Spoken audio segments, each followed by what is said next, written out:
जैसा कि पार्ट 1 में आप लोगों ने सुना, अनामिका जी को महाकुंभ में स्नान के लिए जाना था। वो बहुत ही शांत स्वभाव की थी, इसीलिए उनके बेटे बहू उनको बहुत परेशान करते थे। एक दिन अनामिका जी ने उनसे कहा कि वो महाकुंभ में स्नान के लिए जाना चाहती हैं, तो उन लोगों ने मना कर दिया। यहाँ तक कि उनके बेटे ने तो उन पर हाथ भी उठा दिया था। घर का सारा काम अनामिका जी करती थी और उनकी बहू आराम से लेटी रहती थी। एक दिन अनामिका जी को बहुत गुस्सा आ गया और उन्होंने अपने बेटे बहू को घर से निकाल दिया और ऊपर का फ्लोर रेंट पर उठा दिया। और अनामिका जी की बहू कनिका अपने पति आलोक के साथ अपने मायके चली गई। आइए सुनते हैं अब आगे की कहानी। बेटे बहू के जाने के बाद अनामिका जी अपनी सहेली राधिका से मिलने पार्क में गईं। उन्होंने राधिका से कहा, राधिका, मैंने अपने बेटे बहू से घर खाली करवा लिया है और बहू आलोक के साथ मायके चली गई। तो राधिका बोली, अनामिका, इसमें इतना उदास होने वाली कौन सी बात है? मुझे पता है वो लोग बहुत जल्दी घर वापस आ जाएंगे। कनिका को लगता है ना कि उसके मायके वाले उसको और उसके पति को जिंदगी भर अपने साथ रख लेंगे। तो ये तुम्हारी बहू की गलतफहमी है। उसकी भाभी तो उसे एक हफ्ते भी घर में नहीं रहने देगी, तुम देख लेना। अच्छा ये बताओ, महाकुंभ में स्नान के लिए चल रही हो ना? हाँ हाँ राधिका, मैं भी चलूँगी महाकुंभ में स्नान के लिए।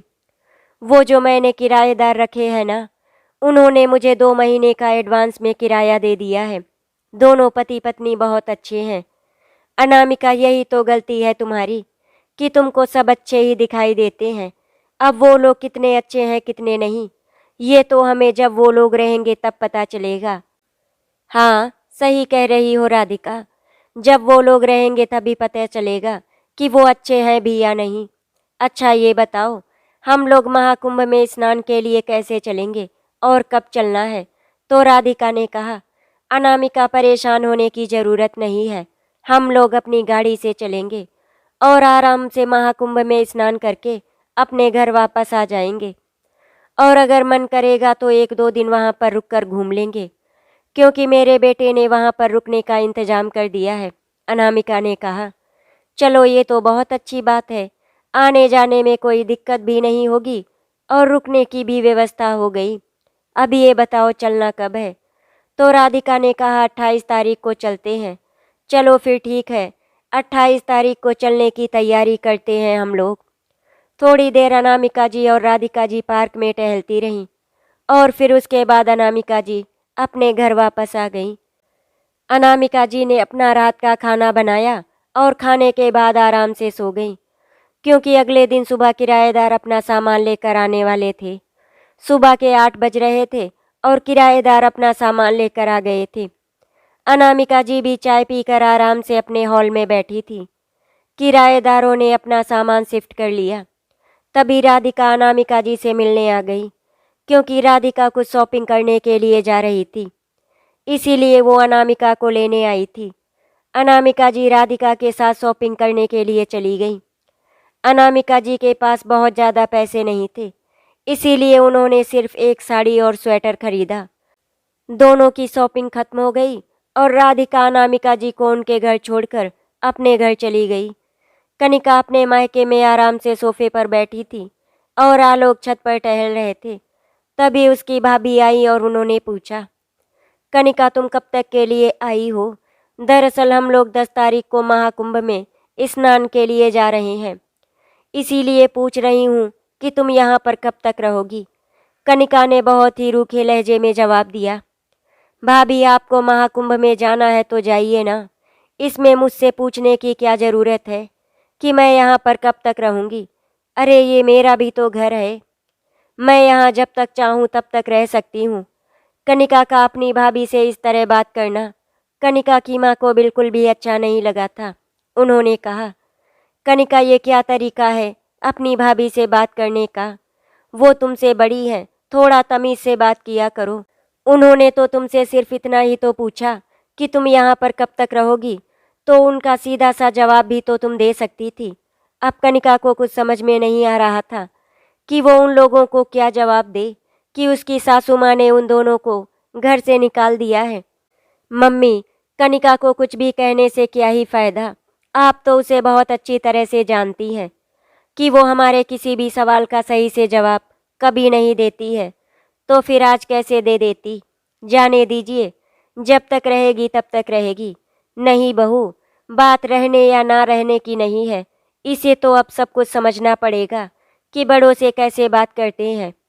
अरे इसकी शादी हो गई है, ससुराल में एक सास है, और ये जब हम लोगों से यहाँ इस तरह बात कर रही है, तो फिर तू भी तो सोच के देख कि ये वहाँ अपनी सास अनामिका जी से किस तरह बात किया करती होगी, उन्हें कितना परेशान करती होगी। वो तो बेचारी बहुत ही सीधी सादी हैं, और ऊपर से मनोहर जी भी घर छोड़कर चले गए। मम्मी, आपकी बेटी यहाँ पर है, लेकिन आपको उसकी फिक्र नहीं है। और वो बुढ़िया जो आराम से घर में सो रही होगी, आपको उसकी फिक्र हो रही है। आपको कुछ पता भी है कि उसने हम दोनों के साथ क्या किया है? उस बुढ़िया ने हमें घर से निकाल दिया है, और आप उसी के गुणगान गा रही हो। जैसे ही कनिका के मुंह से निकला कि अनामिका जी ने उसको घर से निकाल दिया, दोनों हैरान होकर कनिका को देखने लगी। कनिका की माँ ने कहा, पक्का बेटा तुम्ही ने कुछ किया होगा, जिसकी वजह से अनामिका जी को इतना बड़ा कदम उठाना पड़ा, वरना वो अपने बच्चों को घर से निकाल दे, ऐसा कभी हो ही नहीं सकता। अब तुम सीधे सीधे बताओ कि आखिर वहाँ पर हुआ क्या है। तो कनिका ने कहा, वो महाकुंभ में स्नान के लिए जाना चाहती थी, लेकिन मैंने उन्हें पैसे नहीं दिए, इसीलिए उन्होंने मुझे और आलोक को घर से बाहर निकाल दिया। लेकिन कनिका ने अपनी माँ को ये नहीं बताया कि आलोक ने उन पर हाथ उठाया, और उसने भी उन्हें बहुत ही उल्टा सीधा कहा। कनिका ने अपनी माँ को बस उतना ही बताया जितना उसके पक्ष में होना चाहिए था। कनिका बेटा, बात इतनी तो नहीं होगी, ये मैं बहुत अच्छी तरह से जानती हूँ। मुझे तो ये समझ नहीं आता कि आखिर आलोक अपना घर छोड़कर यहाँ कैसे चला आया। क्या उसे अपने ससुराल में रहने पर बिल्कुल भी शर्म नहीं आएगी? उसका कोई आत्मसम्मान है भी या नहीं? मम्मी, आप ये आलोक के बारे में कैसी बातें कर रही हो? वो मेरे पति हैं, तो जहाँ मैं रहूँगी वहीं तो वो भी रहेंगे ना। कनिका की माँ और भाभी मन ही मन में सोच रही थी कि कैसा लड़का है ये, जिसको अपनी ससुराल में मुफ्त की रोटी तोड़ने में बिल्कुल भी शर्म नहीं आएगी। धीरे धीरे करके ऐसे ही 4 दिन गुजर गए। कनिका और उसकी भाभी की आपस में लड़ाई हो जाया करती थी काम को लेकर, क्योंकि कनिका ससुराल में अपने कोई काम नहीं करती थी, वो सारा काम तो अनामिका जी से करवाती थी। इसीलिए उसे अपने मायके में काम करने में दिक्कत हो रही थी, जिसकी वजह से उसे अपनी माँ और भाभी की बातें सुननी पड़ती थी। आलोक भी वहीं से काम पर जाने लगा था। दोपहर का समय था, कनिका की भाभी खाना बना रही थी, तो उन्होंने कहा, कनिका जरा किचन में आना, मेरी थोड़ी सी मदद कर दो खाना बनाने में, क्योंकि मुझे अपनी बहन से मिलने जाना है, उसकी तबीयत बहुत खराब है। तो कनिका ने बाहर हॉल से चिल्लाते हुए कहा, भाभी मैं नहीं आ रही आपकी मदद करने, खाना बना लीजिए, उसके बाद अपनी बहन से मिलने जाना। कौन सा वो मर जाएगी उतनी देर में। कनिका की भाभी को ये बात बहुत बुरी लगी थी। कनिका की माँ वहीं पर बैठी हुई थी, वो सोफे से उठी और जाकर कनिका के एक थप्पड़ खींच कर मारा। तुझे पता भी है कनिका तू क्या बोल रही है? बहू की बहन हॉस्पिटल में भर्ती है, उसकी तबीयत बहुत ज़्यादा खराब है, इसीलिए वो तुझसे मदद मांग रही थी, और तू क्या कह रही है? तुझे जरा से भी शर्म नहीं आती इस तरह से बात करते हुए? कनिका ने अपनी मम्मी पर चिल्लाते हुए कहा, मम्मी आपने भाभी की वजह से मुझ पर हाथ उठाया, ये बिल्कुल भी आपने अच्छा नहीं किया। थप्पड़ की आवाज़ सुनकर कनिका की भाभी किचन से बाहर आई। माँ जी, आप ये क्या कर रही हैं? कनिका शादीशुदा है, उस पर इस तरह से हाथ उठाना अच्छी बात नहीं है। बहू बेटी की शादी हो जाती है, इसका ये मतलब नहीं कि वो गलती करती जाएगी और माँ सब कुछ बर्दाश्त करती जाएगी। अगर बच्चा गलत करता है तो उसे सही करना माँ का फर्ज होता है, और कनिका ने बहुत गलत बोला था, इसीलिए उसे थप्पड़ मारना बहुत ज़रूरी था, ताकि आगे से किसी के लिए कुछ भी गलत कहने से पहले 10 बार सोच ले। काश मैंने ये थप्पड़ बहुत पहले लगा दिया होता, तो आज ये यहाँ पर नहीं बैठी होती, अपने ससुराल में आराम से खुशी खुशी अपनी ज़िंदगी काट रही होती। कनिका के ऊपर उसकी माँ ने हाथ उठाया। ये बात कनिका बर्दाश्त नहीं कर पा रही थी। उसे बहुत ही बुरा लग रहा था। कनिका आज अपने मन ही मन में सोच रही थी, जैसे आज मेरी माँ ने मुझ पर हाथ उठाया तो मुझे इतना बुरा लग रहा है, तो फिर जब आलोक ने मेरी बातों में आकर अपनी माँ पर हाथ उठाया था तो उन्हें कितना बुरा लगा होगा। इस बात का एहसास आज कनिका को हो रहा था। वो अपने ससुराल में कितनी खुश थी। उसे घर का कोई काम नहीं करना पड़ता था। सारे काम उसकी सास आराम से कर लिया करती थी। यहाँ काम भी करती है, ऊपर से सबकी बातें भी सुननी पड़ती हैं। यहाँ से तो 100 गुना अच्छा उसका ससुराल था। लेकिन अभी भी कनिका समझ नहीं पा रही थी कि उसे क्या करना चाहिए। उसकी माँ ने उस पर हाथ उठाया, ये बात कनिका ने आलोक को नहीं बताई। इधर अनामिका जी और राधिका महाकुंभ में स्नान के लिए निकल रहे थे। अनामिका जी ने अपने किराएदारों को समझाया, बेटा घर का थोड़ा ध्यान रखना, दरवाजे हमेशा बंद करके रखना और पेड़ पौधों को पानी दे देना। मैं 1 या 2 दिन में वापस आ जाऊंगी। दोनों ने कहा, आंटी जी आप बिल्कुल भी चिंता ना करें, आप आराम से महाकुंभ में स्नान करके आइए। हम लोग हैं ना यहाँ पर, आप बिल्कुल भी चिंता मत करें। ठीक है बेटा, चलती हूँ, कहकर अनामिका जी कार में बैठ गईं और दोनों महाकुंभ में स्नान के लिए निकल गए। शाम को जब आलोक घर वापस आया तो उसने देखा कनिका बहुत ही उदास लग रही थी। उसका पूरा शरीर बुखार से तप रहा था। आलोक को समझ में नहीं आ रहा था कि वो क्या करे। उसने कनिका से पूछा, कनिका तुमने खाना खाया है या नहीं? अगर तुमने कुछ खाया है तो मैं तुम्हें दवा दे देता हूँ। तो कनिका ने कहा कि उसने दोपहर से कुछ नहीं खाया। आलोक किचन में कनिका के लिए खाना लेने गया तो उसने देखा कि भाभी अपने लिए खाना निकाल रही थी। आलोक ने कहा, भाभी कनिका के लिए खाना लगा दीजिए, उसकी तबीयत ठीक नहीं है, उसको खाना खिलाकर मैं दवाई दे दूंगा। तो भाभी ने कहा कि आलोक, माँ जी ने कनिका से पूछा था कि वो खाना खाएगी या नहीं, तो उसने कहा था कि वो खाना नहीं खाएगी, इसीलिए माँ जी ने उसके लिए रोटी नहीं सेकी। मैं तो अभी अभी हॉस्पिटल से आई हूँ, मुझे भी बहुत तेज भूख लगी है, क्योंकि दोपहर को मैं बिना खाए ही हॉस्पिटल चली गई थी।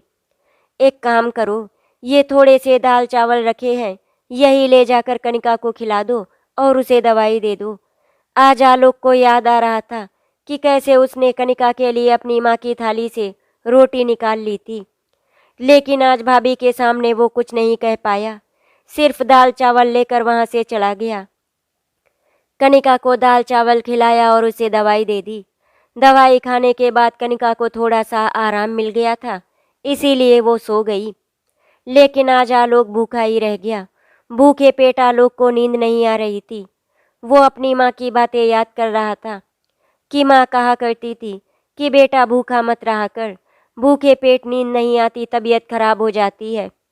थोड़ी देर तक वो इधर उधर की बातें सोचता रहा और फिर कब उसे नींद आ गई पता ही नहीं चला। इधर अनामिका जी अपनी सहेली राधिका के साथ महाकुंभ में स्नान के लिए पहुंच गई। जैसे ही अनामिका जी और राधिका जी महाकुंभ नगरी में प्रवेश करती हैं, उन्हें बहुत ही सुकून महसूस हो रहा था। वहाँ की चमक धमक देखकर उन्हें बहुत ही अच्छा लग रहा था। ऐसा लग रहा था जैसे उनकी वर्षों की तपस्या पूरी हो गई।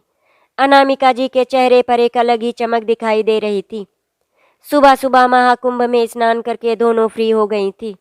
उसके बाद वहाँ के मंदिरों में घूमने के लिए निकल गईं। वहाँ पर इतने साधु संतों का जमावड़ा देखकर अनामिका जी को बहुत ही अच्छा लग रहा था। उन्होंने राधिका से कहा, राधिका एक काम करते हैं, कुछ दिनों के लिए और रुक जाते हैं यहाँ पर। राधिका जी ने अपने बेटे को फ़ोन किया और उसे बताया कि उसने जहाँ पर बात की थी उन लोगों को भेज दे, वो दोनों वहाँ पर रुकने के लिए जाएंगी। राधिका जी के बेटे ने रात में उनके रुकने की व्यवस्था कर दी। आज अनामिका जी को बहुत ही सुकून महसूस हो रहा था। आखिर महाकुंभ में स्नान करके उनके मन की मुराद जो पूरी हो गई थी। राधिका जी वहां पर जाने के बाद लगातार अपने बेटे और बहू से जुड़ी हुई थी। अगली सुबह जब अनामिका जी सोकर उठी तो उन्हें बहुत ही अच्छा महसूस हो रहा था। सारी थकावट गायब हो चुकी थी और आज फिर वो घूमने के लिए बिल्कुल तैयार थी। इधर जब कनिका सुबह सोकर उठी तो उसे काफ़ी अच्छा महसूस हो रहा था। उसका फीवर उतर चुका था। कनिका ने आलोक को जगाया। आलोक उठो, ऑफिस नहीं जाना है। तो आलोक हड़बड़ाते हुए उठा। अरे कनिका, तुम उठ गई? अब तबीयत तो ठीक है ना, फीवर तो नहीं है? कनिका ने कहा। शांत हो जाओ, मैं बिल्कुल ठीक हूँ। चलो तुम ऑफिस जाने के लिए तैयार हो जाओ, मैं तुम्हारे लिए चाय नाश्ते की व्यवस्था करती हूँ। जब वो चाय नाश्ते के लिए किचन में पहुंची तो उसने देखा कि उसकी माँ किचन में चाय बना रही थी। मम्मी, आलोक के लिए भी चाय छान दो। तो कनिका की मम्मी ने कहा, बेटा कल आलोक के लिए रोटी नहीं बनाई थी क्या? मैंने जैसे ही आटा सना हुआ रखा था, सुबह देखा तो बिल्कुल वैसा ही रखा हुआ था। ये सुनकर कनिका को बहुत ही बुरा लग रहा था। वो समझ गई थी कि कल रात आलोक भूखे पेट सो गए, जबकि कनिका बहुत अच्छी तरह से जानती थी कि आलोक को भूखे पेट बिल्कुल भी नींद नहीं आती। वो परेशान होने लगते हैं। कनिका ने अपनी माँ से कुछ भी नहीं कहा। आलोक के लिए 2 पराठे और चाय लेकर चली गई। आलोक ने चाय नाश्ता कर लिया था। उसके बाद वो अपने ऑफिस के लिए निकल गया। आलोक ने कनिका से एक बार भी नहीं कहा कि कल रात वो भूखे पेट सो गया। शाम को जब आलोक ऑफिस से घर आए तो कनिका ने कहा, आलोक एक काम करते हैं, हम माँ से माफ़ी मांग लेते हैं और अपने घर चलते हैं। और अगर माँ फिर भी हमें माफ़ नहीं करती तो फिर हम किराए का कमरा ले लेते हैं। अब हमें यहाँ पर और नहीं रहना चाहिए। आलोक कनिका की बात से पूरी तरह सहमत था, क्योंकि वो भी अच्छी तरह से समझ रहा था कि उसका और उसकी पत्नी कनिका का यहाँ रहना सबको अच्छा नहीं लग रहा।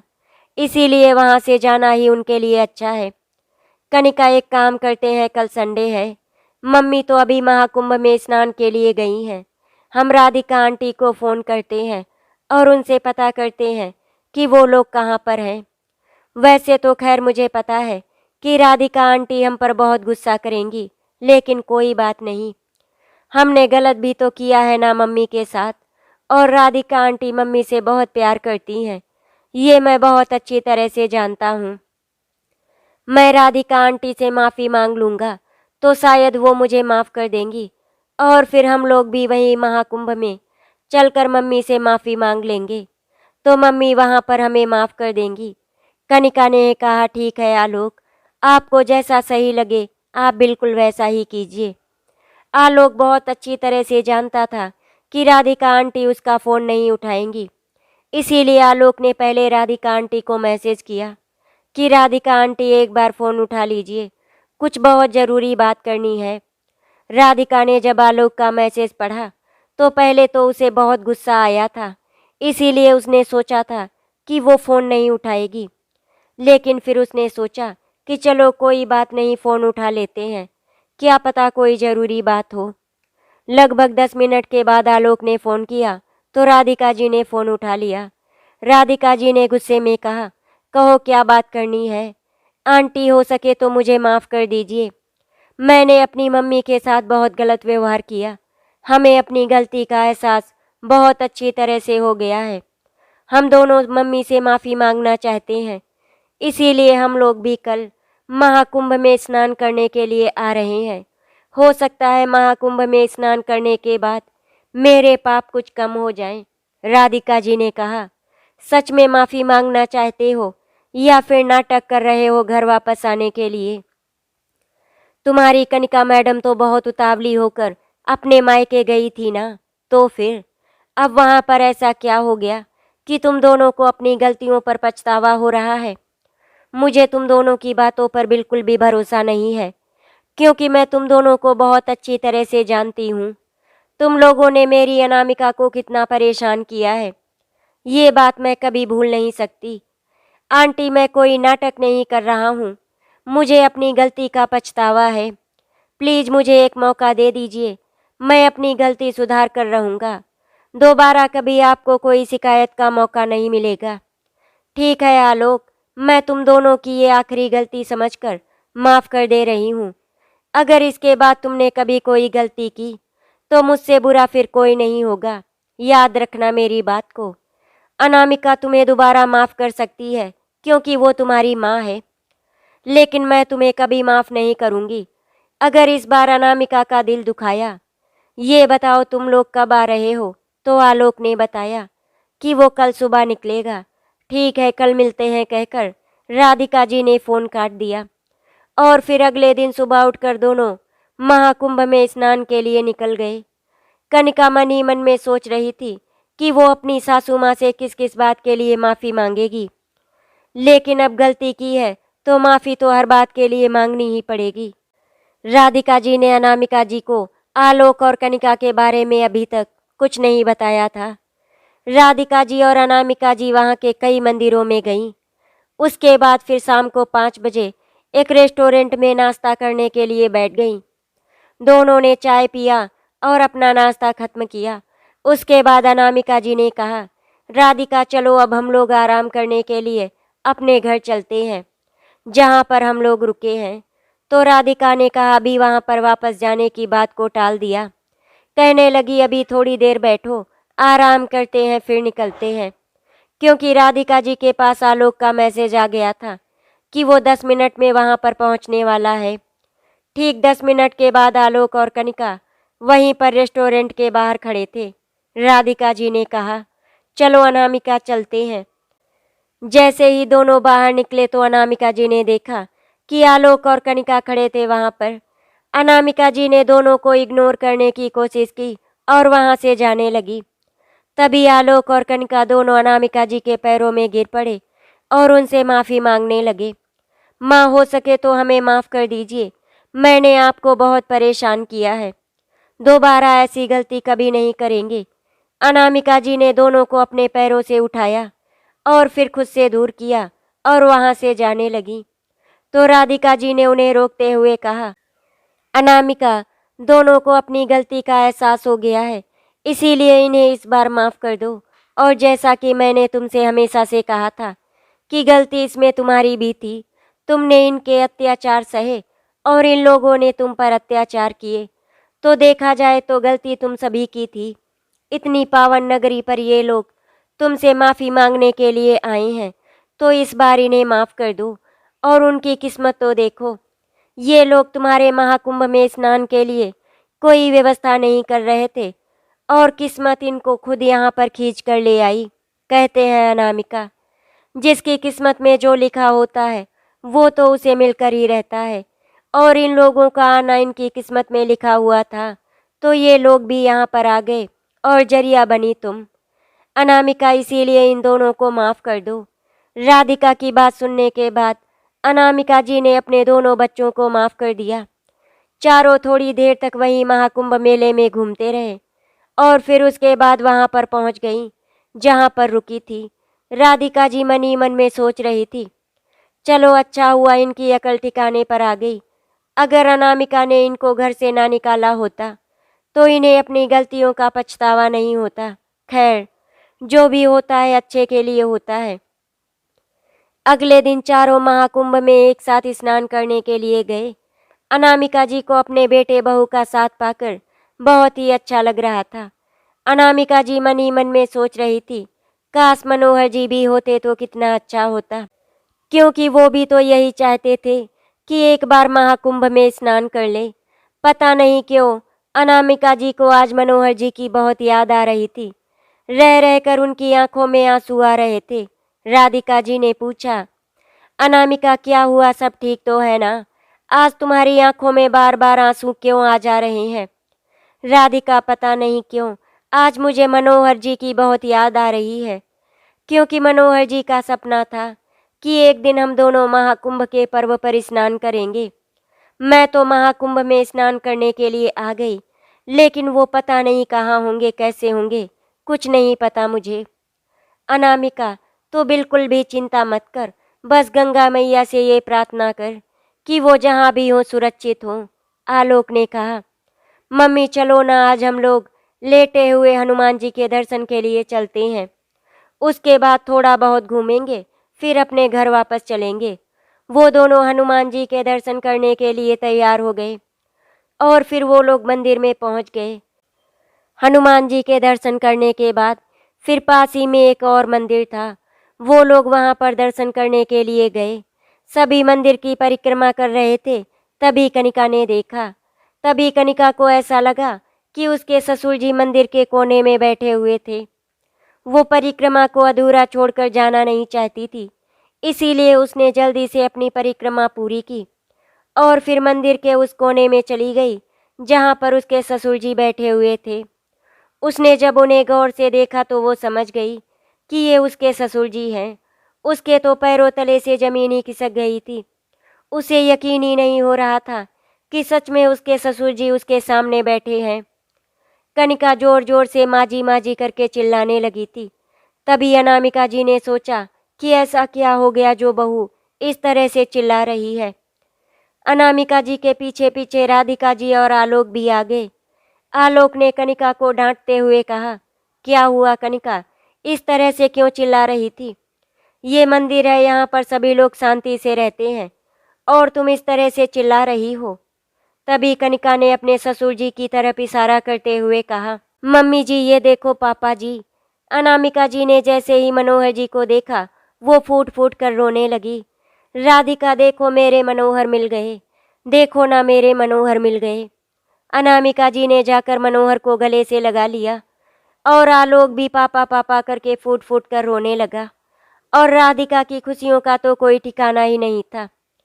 लेकिन अनामिका ने ये महसूस किया कि मनोहर जी तो चुपचाप बैठे हैं।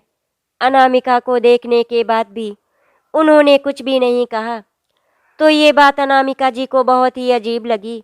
उन्होंने आलोक से कहा, आलोक बेटा देखो ना तुम्हारे पापा इतने शांत क्यों बैठे हैं, वो कुछ बोल क्यों नहीं रहे। जब पंडित जी ने इतना शोर शराबा देखा तो वो वहीं पर आ गए और उन्होंने कहा, क्या हुआ, आप लोग इतना शोर शराबा क्यों कर रहे हैं?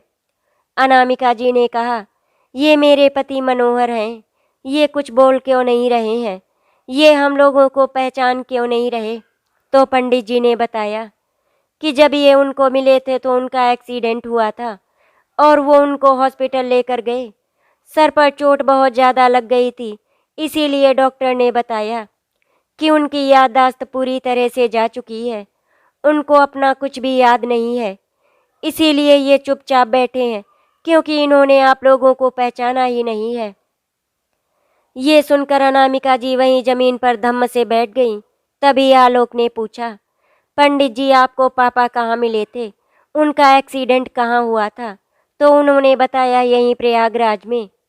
अब आलोक के दिमाग में चलने लगा था कि पापा आखिर यहाँ प्रयागराज में क्या करने आए थे, लेकिन इस बात का कोई अता पता नहीं चला। पंडित जी ने अनामिका जी से प्रूफ मांगा कि वो उनके पति हैं। राधिका जी ने अपना फ़ोन खोला और उसमें मनोहर जी के साथ में सबकी फ़ोटो दिखाई। अब पंडित जी को यकीन हो गया था। अनामिका जी ने उनसे कहा कि वो अपने पति को वापस ले जाना चाहती हैं, तो पंडित जी ने जाने के लिए हाँ कह दिया। पंडित जी ने मनोहर से कहा, ये आपका परिवार है और किस्मत देखिए, इस महाकुंभ के पर्व पर आपको पूरा परिवार मिल गया। वैसे मनोहर जी को तो कुछ याद नहीं था, लेकिन अनामिका जी, आलोक, राधिका और कनिका सभी लोग बहुत खुश थे। वो लोग मनोहर जी को लेकर अपने घर वापस आ गए। ऊपर के फ्लोर में किराएदार रह रहे थे, नीचे के फ्लोर में अनामिका, कनिका, आलोक और मनोहर जी। मनोहर जी को अपने परिवार के बीच में अच्छा लग रहा था, लेकिन उन्हें कुछ भी याद नहीं आ रहा था। सभी लोग मनोहर जी को देखने आ रहे थे और अनामिका जी से कह रहे थे, आपका महाकुंभ में स्नान करना सफल हो गया। अनामिका जी आपको तो आपका पूरा परिवार मिल गया। अनामिका जी भी मन ही मन में सोच रही थी कि सच में मेरा महाकुंभ में स्नान करना तो सफल हो गया। आज मेरा पूरा परिवार मेरे साथ है। आशा करती हूँ आपको हमारी कहानी अच्छी लगी होगी। अगर आपको हमारी कहानी अच्छी लगी तो वीडियो को लाइक एंड शेयर करें, चैनल को सब्सक्राइब करें। वीडियो देखने के लिए आपका धन्यवाद।